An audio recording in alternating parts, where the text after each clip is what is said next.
నేను శ్రీరామకృష్ణ, న్యాయవాది, హైకోర్టు, బహుజన చైతన్య వేదిక వ్యవస్థాపక అధ్యక్షుడు.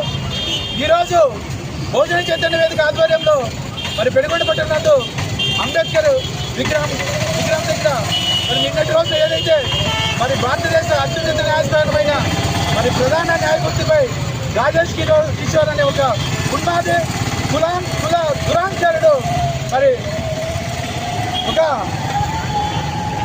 షూ తీసుకొని దాడి చేయడం అనే సంఘటన నిరసనగా ఈరోజు నిరసన కార్యక్రమం చేపట్టడం జరుగుతున్నది.